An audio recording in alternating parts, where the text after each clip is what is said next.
My name is Leora Vale, 31 years old. I grew up in Cherry Hills Village, the kind of minted Denver suburb where hedges are shaved with surgeon-level precision and people pretend generosity is a personality. Our house had 6 bedrooms and a way of making me feel like a guest in every one of them. There was me, my older brother Ethan, and our parents, Robert and Deborah, who could turn a dinner table into a quarterly review without raising their voices. Dad wore suits like armor, talking about earnings and market headwinds over roasted chicken.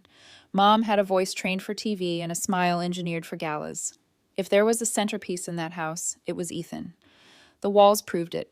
Trophies for soccer and debate, framed certificates, newspaper clippings under glass. My own ribbons lived in a taped-up box in the attic, as if the house were allergic to my accomplishments. I remember being 10, buoyed by the idea of double digits.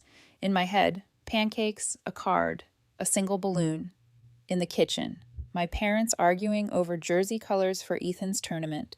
They didn't look up when I came in. I ate cereal quietly and waited for the day to remember me. By 9 that night, Mom gasped like she'd seen an emergency. "Oh my God, it's Melanie's birthday," she'd said in the version of the past I no longer repeat, and Dad promised, "We'll get you something nice next week, sweetie." Nothing came. That's how neglect often arrives, politely, with calendar confusion and a promise of later. It didn't just happen once. When I was 12, Ethan made varsity as a freshman, and we threw a small wedding for the accomplishment. Tent in the backyard, a caterer. Half the neighborhood assembled to witness his promise. That same year, I spent 3 months building a water filtration project that won first place at the school fair. Mom glanced at the ribbon the way you glanced at a receipt. Polite acknowledgement and no follow-up. "That's nice, honey," she said, returning to plans for a graduation party 2 years away. All the signal went to Ethan. I got static. Christmas calcified it. One year I woke up at 14 to suitcases clacking down the stairs. Ethan had new clothes on, the kind that looked like an apology already accepted. "Where are you going?" I asked. "Las Vegas, Mom said, like it was a reasonable synonym for Christmas. Ethan's been working so hard.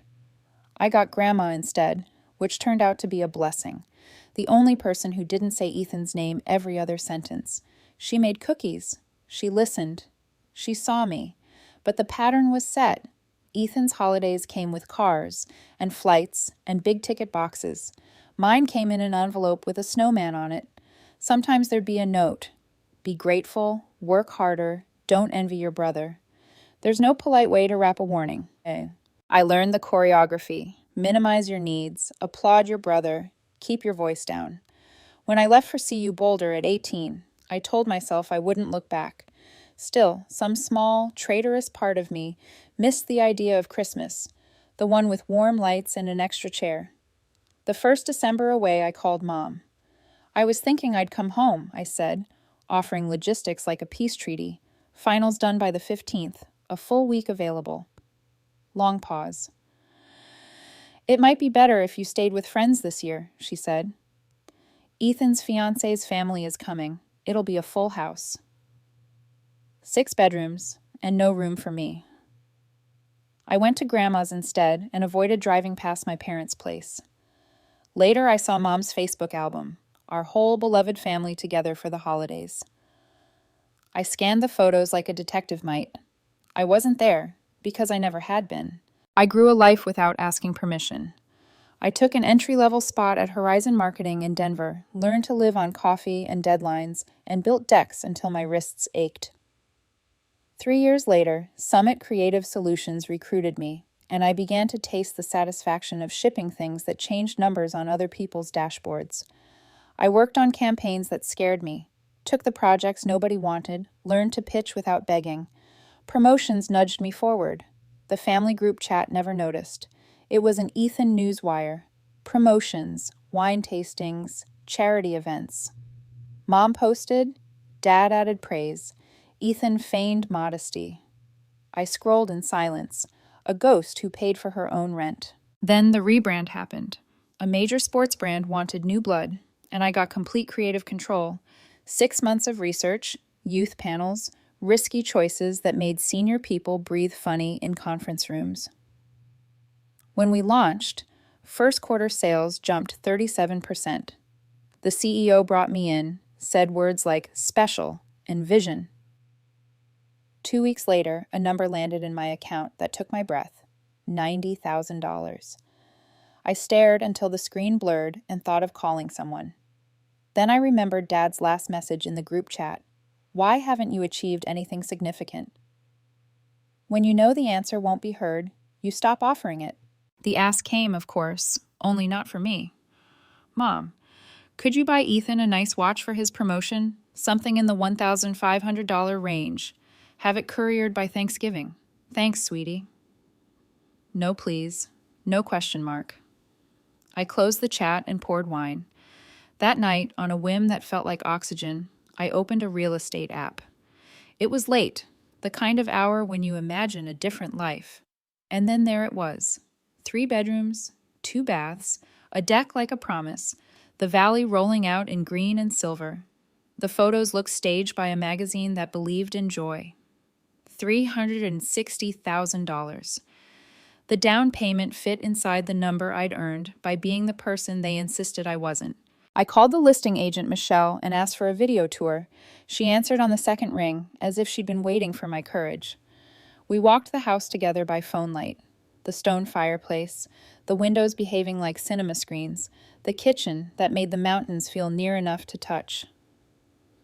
I want it, I said. You want to sleep on it? She asked. No. How fast can we move? I signed that night, wired the deposit the next morning. Impulsive, yes, but there's a difference between reckless and finally choosing yourself. 3 weeks before Christmas, I closed and drove up with the keys, sweating in my palm. The rooms were bare, the light generous. I walked them one by one, touching walls the way you greet an old friend you haven't met yet. I painted cabinets a calm gray, swapped out fixtures that buzzed of the 90s, bled knuckles building furniture after work. I kept receipts in a neat pile and a secret smile in my chest. By December 21st, the place looked like a life. I took pictures, fireplace lit, a cup of cocoa I didn't drink, snow hushing the trees, and posted them with a caption that was both simple and unrepentant. Best Christmas gift I could ask for. An hour later, my phone shook itself awake with a need I recognized. Mom, Dad, and Ethan. All different versions of, what is this? And whose house? And where did you get the money? I let the screen go dark and made tea. Another hour brought an invitation that wasn't one. Family dinner, December 23rd, 7:03 p.m. This is not optional. I debated ignoring it, but curiosity is a muscle, and mine had been training for years. I wanted to see their faces when I said mine. On the 23rd, I rang the bell, and Dad opened the door like a customs officer. Living room, now. No hello. Mom and Ethan sat waiting. Mom's eyes looked red in that curated way she'd perfected for causes and cameras. Ethan had his arms crossed, gaze fixed on me like I'd stolen the plot twist meant for him. I sat and waited for the script they'd practiced. Whose house is that? Dad demanded first. Mine, I said, letting the words stand upright. I bought it with a bonus, $90,000. The room did what rooms do when truth detonates. Everything went still. Mom's mouth parted. That's not possible, she said. You can't earn that much. You're just a manager. The way she said it made the title feel like a hobby. I explained carefully, almost gently. The company, the campaign, the sales spike, the numbers that put me in this room with all my edges intact. Dad looked stunned, like he'd discovered a typo on a birth certificate. Ethan stared at the floor, recalculating. You should have consulted us before making such a large purchase, Ethan said finally, choosing the voice of management. You can't spend money like that without family input. I laughed before I could help it. It slipped out, something bright and sharp. What's funny? He snapped. That you think I need permission to buy a couch, much less a house, I said. He straightened. We're family. We make big decisions together. Like your wedding? I asked. I heard it was small, only 150 people. Mom leaned forward, palms pressed like a prayer. This attitude is exactly why we're here. You've become selfish, Leora. The house is too big for one person. We should celebrate Christmas there this year. All of us. I could feel the old script tightening like a belt. Guilt, Obligation, the duty to convert my accomplishment into our family's stage set. Ethan added the flourish. Amanda's pregnant, he said softly, glancing up for sympathy. She's always dreamed of a place like that. We should stay there, just until the baby comes. The punch landed where he aimed it. My gut. You want to live in my house? Temporarily, he said. 6 months. You have 3 bedrooms. You don't need all that space. Mom nodded, relief blooming as if she'd solved a math problem. It makes sense. You're alone. They're starting a family. This is what family does. We help. The word help can be a velvet glove or a handcuff, depending who's wearing it. I stood, the room tilting the way rooms do when you finally stop being 12.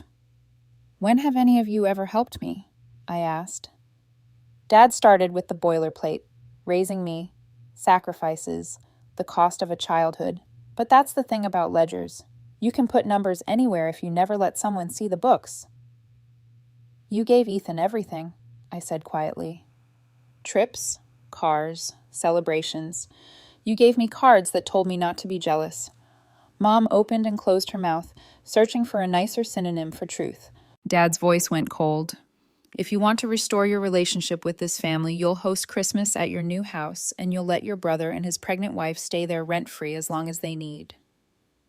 There it was, condition disguised as forgiveness. I looked at each of them.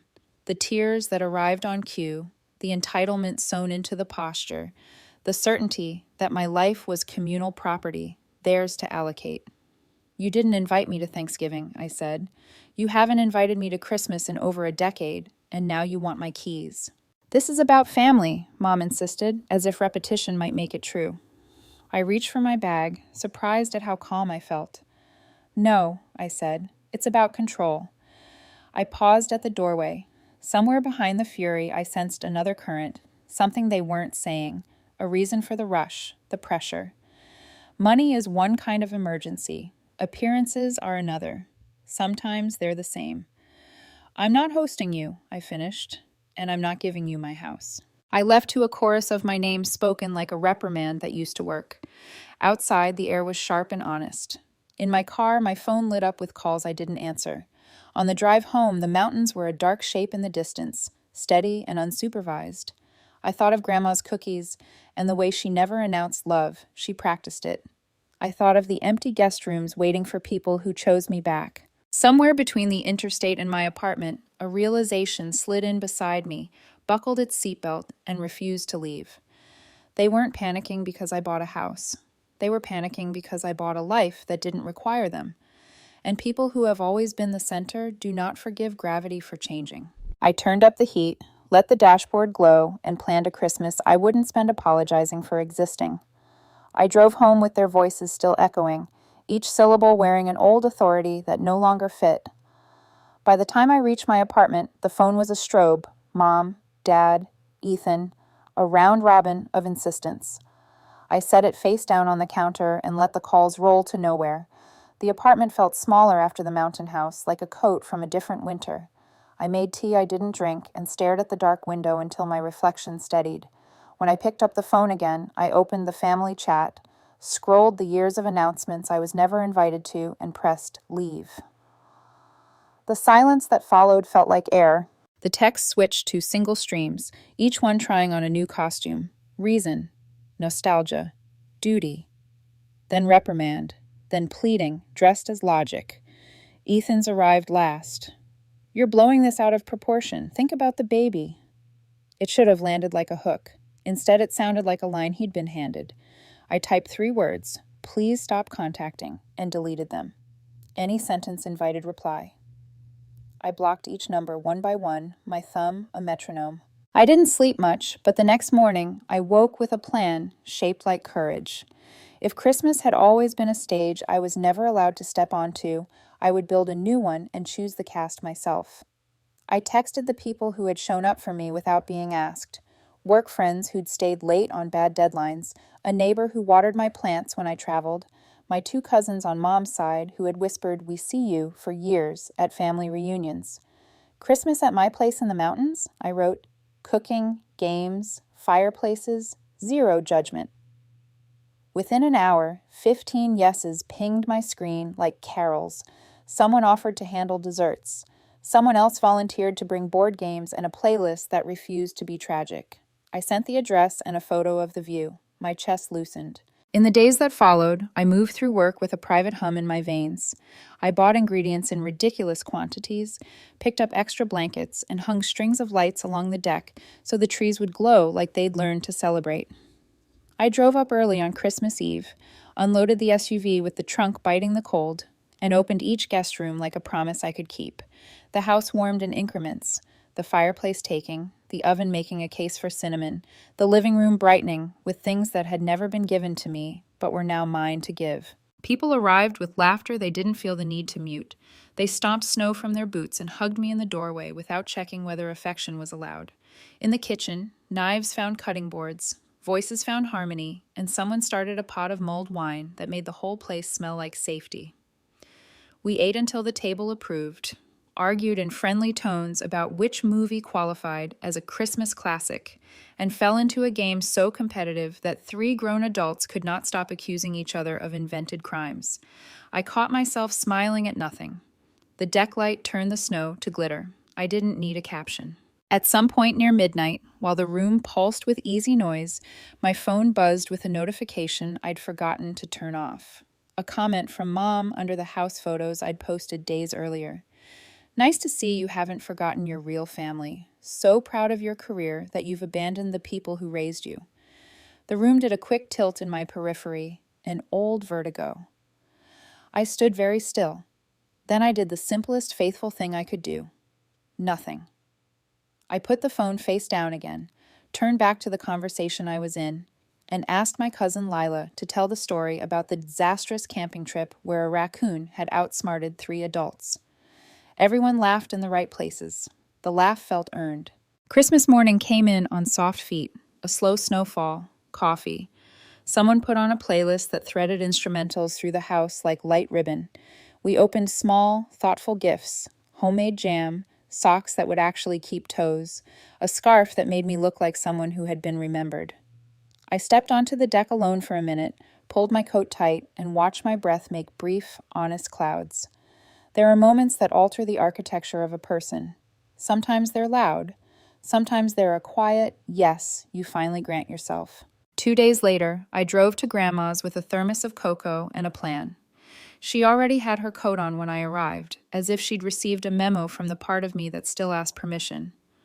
"Where are we going?" she asked as we merged onto the highway. "To see what I did," I said, and she smiled without needing a briefing.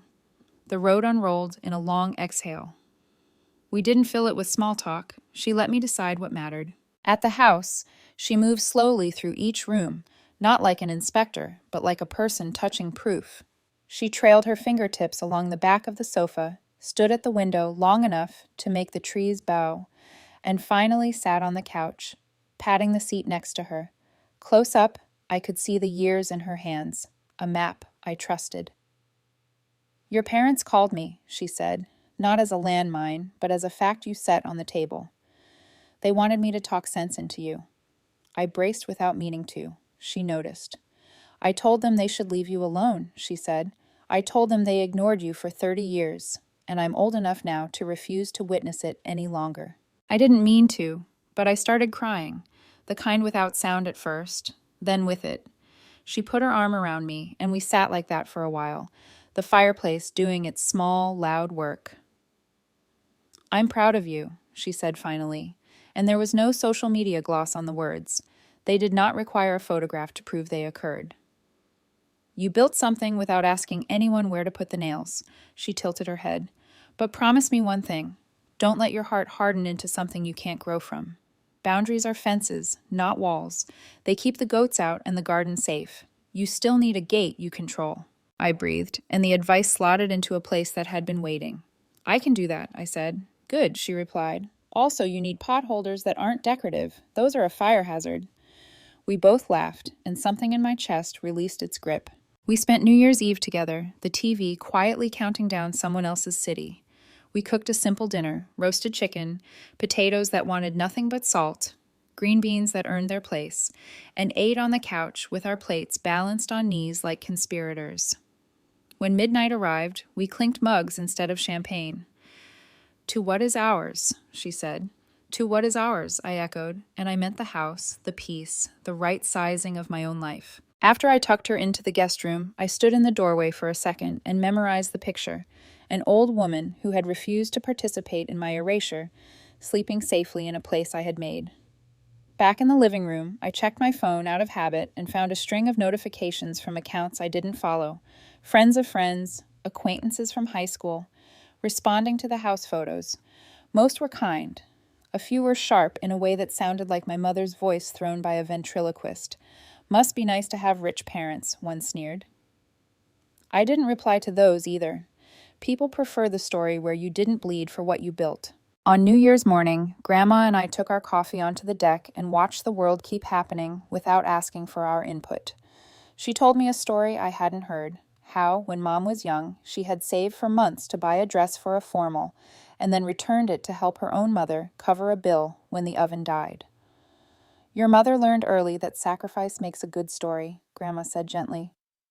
"Somewhere along the way, she forgot that attention can't be the debt you collect from your children." It wasn't an excuse. It was a root system. It complicated the villainy I'd been rehearsing. It made me ache and understand at the same time. Before we left, Grandma wandered the hallway once more and paused at the closed door of the smallest guest room. "Who's this for?" she asked. "Whoever needs it," I said. She nodded. "Keep it that way," she said. "Not for people who think need is a lever, but for the ones who show up with casseroles and jumper cables," I promised. We drove back to the city in comfortable quiet, and she squeezed my hand before she went inside. "You're not alone," she said. "You've never been. Though it felt like it, don't confuse being unseen with being unloved." When the door closed behind her, I stood on the step for a minute and let the city noises braid themselves around me. That night, as I fell asleep back at my apartment, a thought surfaced, unwelcome and accurate. The living room ambush hadn't been about Christmas at all. It hadn't even been solely about the house. There was a hurry in their eyes that didn't match a holiday. They were chasing something with a deadline. I replayed Ethan's neat phrasing: Mom's practiced tears, Dad's cold ultimatum. My brother's job looked perfect online. Perfection is expensive. I set the thought on a mental shelf where I could see it and turned off the light. Somewhere in the dark, my phone lit up with a number I didn't recognize and went to voicemail. I let it. The new year had already begun. 3 weeks into January, the illusion of peace cracked. I was in my office at Summit Creative Solutions, glass walls, filtered sunlight, the hum of controlled ambition, when my assistant knocked softly.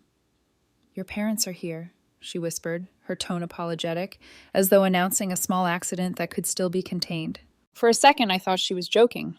"My parents?" She nodded. "They said it's important. They'll wait."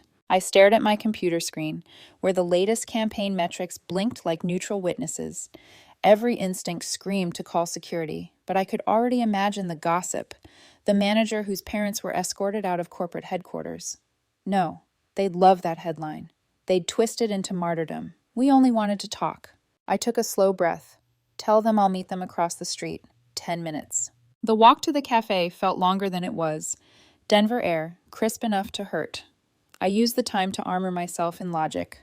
Short meeting, public space, no promises.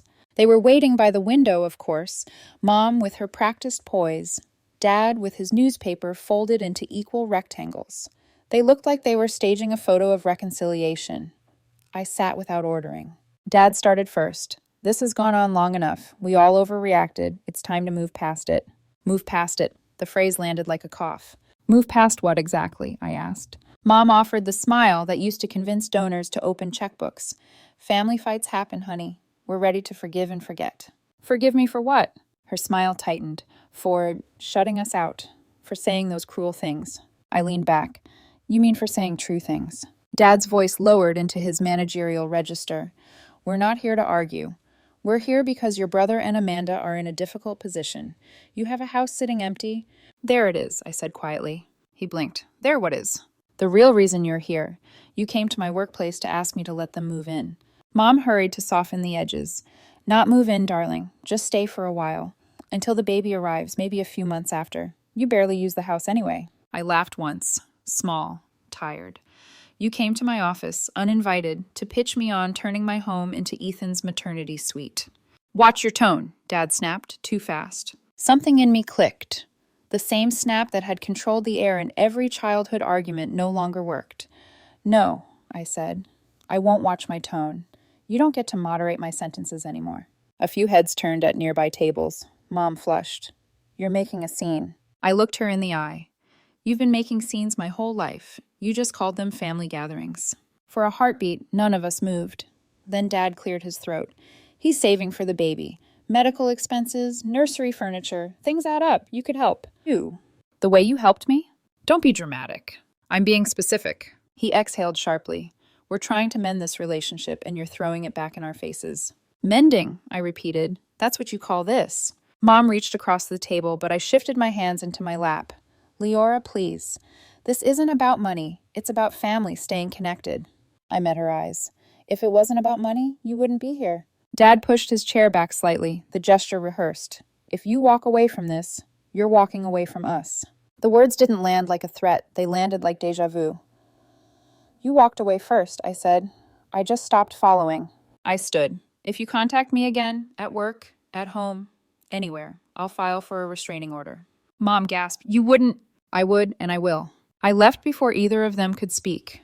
The bell above the cafe door gave a small, merciful ring. Outside, the wind carried the smell of espresso and something burning. My hands shook as I crossed the street, but my stride didn't falter. I made it to the elevator before the adrenaline turned to exhaustion. In my office, my assistant glanced up, startled by whatever expression I was wearing. Everything okay? Yes, I said, everything's finally okay. That afternoon, I finished 3 reports in record time. Clarity can be a stimulant. They didn't contact me again, not directly, but information has its ways of traveling. Grandma called a week later, gentle but honest. They told me you threatened legal action. I warned them, I said. You did right, she replied. Sometimes peace requires paperwork. March arrived with snow that refused to quit. Grandma phoned again. Ethan and Amanda had the baby, she said. I waited for a flicker of something. Nostalgia, guilt, curiosity. Nothing came. Girl or boy? Girl. Good for them. You don't want to see a picture? No, I said softly. I don't need proof she exists to wish her well. Silence hummed on the line. Then Grandma said, You're becoming good at boundaries. I had good teachers, I said. You and them. Opposite lessons. Same result. She chuckled. Fair enough. The months that followed felt like rehabilitation. Work soared. I landed another major campaign and a promotion that came with an office overlooking downtown. My apartment grew warmer with small rituals, fresh flowers on Mondays, dinner with friends on Fridays, the drive to the mountain house every weekend like a pilgrimage to peace. At the house, I let the quiet do what therapy tries to imitate.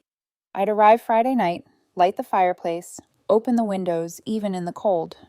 The pine smell, the creak of wood, the hum of distance, each one teaching me a language where silence means safety, not neglect. By June, the place was alive with laughter again. Friends came for barbecues, cousins for board games, one coworker's wedding under the string lights we'd hung at Christmas. I stood in photos I didn't have to beg to be in. Mom, Dad, and Ethan appeared occasionally on social media, perfectly composed family portraits, captions about blessings and togetherness. Their smiles were identical, their table settings familiar. I was never in the frame. For the first time, I was grateful. Grandma visited once a month. We'd cook, argue about seasoning, and she'd tell me stories from before my parents learned to curate love for an audience. One afternoon, she sat on the porch swing and said, You know, peace doesn't mean absence. It means presence. Yours. I nodded. I think I finally understand that. She smiled. Then I can stop worrying. Sometimes people asked if I miss my family. I used to say no automatically. Now I think the truth is quieter. You can't miss what you never really had, but you can grieve the idea of it. The fantasy of parents who notice, a brother who shares, holidays where your name belongs on the card. I've learned to let that grief exist without feeding it. Because here's what I know now. Peace isn't loud. It doesn't need witnesses or apologies. It lives in the small things. Morning light on unfinished wood, the hum of a refrigerator in a kitchen that belongs to you, the sound of your own laughter when no one is grating it. The world didn't collapse when I stopped trying to earn their love. It expanded. So I keep building this quiet life, one honest day at a time. Grandma's words echo every time I lock the door behind me. Boundaries are fences, not walls. Mine has a gate. It just opens one way.